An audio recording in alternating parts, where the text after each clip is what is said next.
Assalamualaikum warahmatullahi wabarakatuh. Baik, saya akan menjelaskan tentang pengertian dari ilmu qiraat itu sendiri, bahwa secara pengertian untuk intinya adalah ilmu qiraat itu ilmu yang mempelajari tentang bacaan Al-Qur'an. Jadi kalau memang kita ketahui di sini ada istilah yang didefinisikan oleh Imam Ibnu Al-Jazari bahwa ilmu qiraat adalah salah satu ilmu yang mana untuk mengetahui cara mengucapkan redaksi ayat-ayat Al-Quran dan perbedaannya dengan selalu menyandarkan bacaan-bacaan tersebut kepada para perawinya. Maka dengan definisi yang telah dijabarkan oleh Ibnu Al-Jazari, ilmu qiraat itu adalah salah satu ilmu riwayah yang mana didapatkan dari mulut ke mulut dengan seorang guru dari gurunya dan seterusnya sampai berakhir di Nabi Muhammad. Jadi ilmu ini adalah ilmu tentang ilmu tentang mempelajari bacaan-bacaan Al-Qur'an, tata caranya dan perbedaannya. Lantas tujuan dari mempelajari ilmu qiraat sendiri adalah untuk mengetahui qiraat yang sahih dan yang tidak sahih, bisa menjaga keaslian dan kemurnian Al-Qur'an, menjadi salah satu syarat bagi seorang mufasir. Yang keempat juga, dengan mengetahui qiraat semakin luas pula jangkauan pemahaman dalam menafsirkan Al-Quran, baik dalam bidang akidah, hukum, akhlak atau pergaulan sosial. Yang kelima, bisa mengetahui dialek-dialek Arab pada saat Al-Quran diturunkan.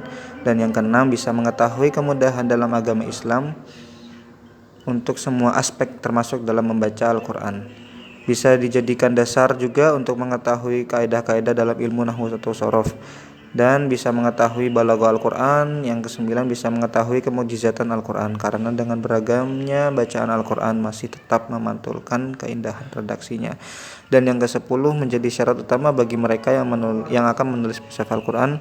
Dan yang ke-11, semua ulama Islam baik fuqaha, muhaddisin dan lainnya baru akan melakukan penelaah terhadap satu ayat ketika ayat tersebut sudah dinyatakan sahih oleh ahli qiraat.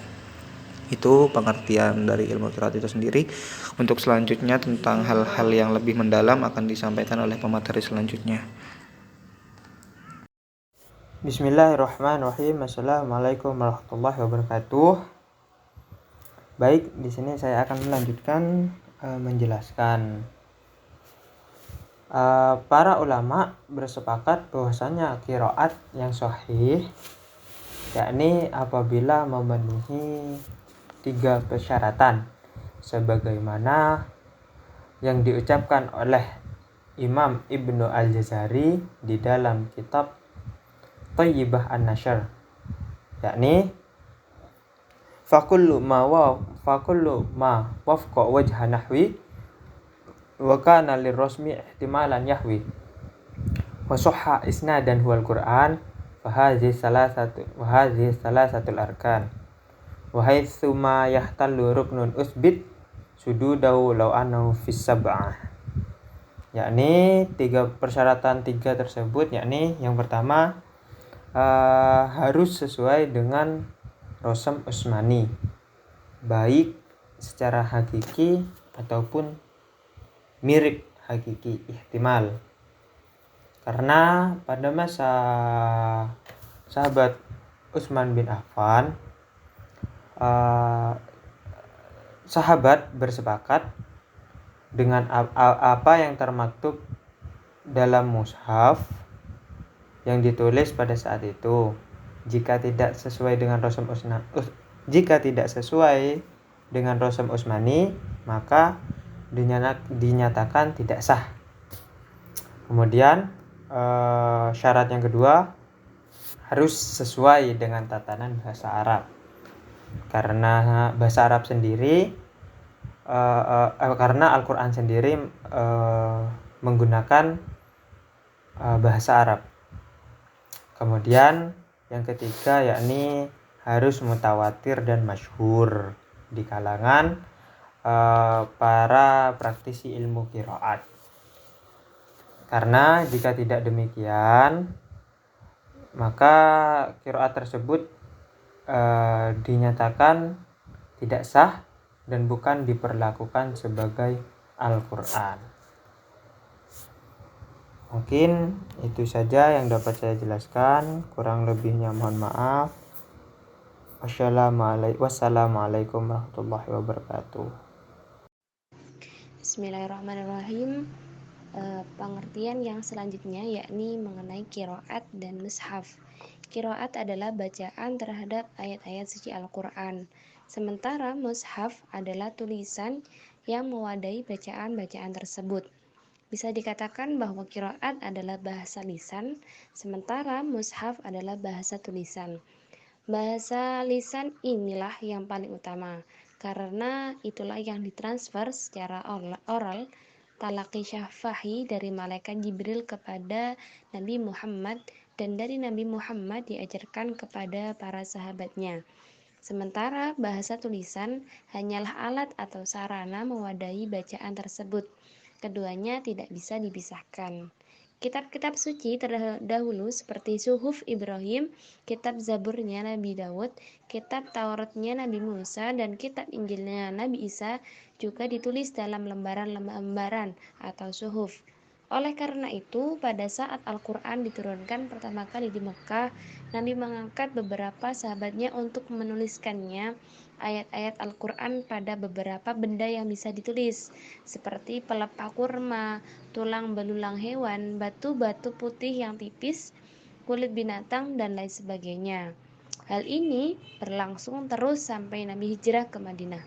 Pada saat Nabi wafat, semua ayat Al-Quran sudah ditulis. Kemudian, pada masa Abu Bakar, Al-Quran ditulis kembali karena ada kekhawatiran banyaknya ayat-ayat Al-Quran yang hilang, karena banyak sahabat Nabi yang gugur di medan perang Yamamah melawan Musailamah Al-Kadzab. Setelah selesai ditulis oleh Zaid bin Sabit, kumpulan lembaran-lembaran ini dinamakan mushaf. Pada masa sahabat Utsman bin Affan, kembali mushaf Al-Quran ditulis untuk menyatukan umat Islam dalam penulisan mushaf.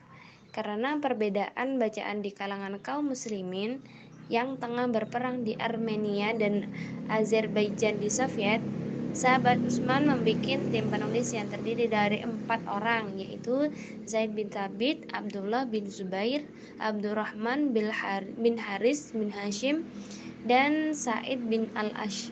Jumlah mushaf yang ditulis pada masa ini adalah 6 mushaf, yaitu mushaf untuk penduduk Madinah, kedua Mekah, yang ketiga Kufah, yang keempat Basrah, yang kelima Damaskus, yang keenam untuk sahabat Utsman sendiri. Macam-macam qiraat Al-Quran. Beberapa ulama ilmu Al-Quran berpendapat bahwa qiraat ada 3 macam, mutawatir, ahad, dan syadz. Mereka berpendapat bahwa qiraat yang mutawatir adalah qiraat 7, kemudian qiraat 10, dan qiraat para sahabat adalah ahad. Sebagian berpendapat bahwa qiraat 10 ini adalah mutawatir, sedangkan selain qiraat tersebut menurut pandangan ulama adalah syadz.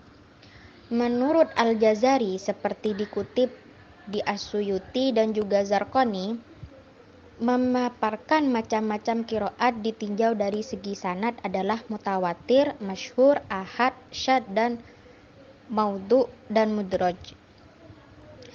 Qiraat mutawatir adalah qiraat yang disandarkan pada periwayat yang terpercaya dan tidak mungkin mereka berdusta.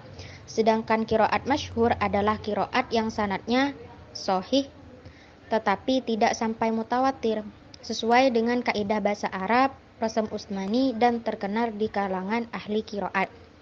Oleh sebab itu, qiraat tersebut tidak dikatakan syadz. Qiraat ahad adalah qiraat yang sanadnya sahih tetapi rasamnya berbeda dengan rasam Utsmani. Demikian juga dengan kaidah dalam bahasa Arabnya yang berbeda serta tidak semasyhur seperti yang tersebut di atas, seperti terdapat dalam surah At-Taubah ayat 127. Laqad ja'akum rasulun min anfusikum. Kata anfusikum dibaca dengan anfasikum. Assalamualaikum warahmatullahi wabarakatuh. Di sini saya akan menjelaskan tentang sistematika penulisan mushaf Al-Quran pada masa Utsmani. Pada masa Rasulullah SAW, Beliau mempunyai beberapa orang pencatat wahyu, di antaranya 4 orang sahabat yang kemudian menjadi khulafa ur-rasyidin, yaitu Abu Bakar, Umar, Utsman, dan Ali. Sahabat lainnya sebagai pencatat wahyu adalah Muawiyah, Zaid bin Sabit, Khalid bin Al-Walid, Ubay bin Ka'ab, dan Sabit bin Qais. Rasulullah Shallallahu Alaihi Wasallam memerintahkan kepada mereka agar mencatat setiap wahyu yang turun, sehingga dengan demikian ayat-ayat yang sudah mereka hafalkan dapat tertulis pada tempat-tempat yang memungkinkan mereka menulis. Lalu pada pembahasan sebelumnya diungkapkan bahwa susunan ayat-ayat Al-Quran adalah sepenuhnya merupakan petunjuk Nabi Muhammad Shallallahu Alaihi Wasallam. Pada bagian ini akan dibahas mengenai susunan surat-surat Al-Quran.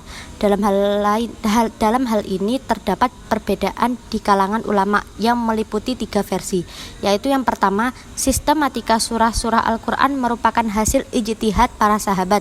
Yang kedua, sistematika surah-surah Al-Quran itu sebagian adalah taufiki dan sebagian yang lain adalah hasil ijtihad sahabat. Yang ketiga, sistematika surah-surah Al-Quran itu adalah taufiki Nabi. Nah, lalu pendapat kedua ini lebih bersifat netral, sebab dalam riwayat-riwayat yang ada sebagiannya memberi petunjuk mengenai susunan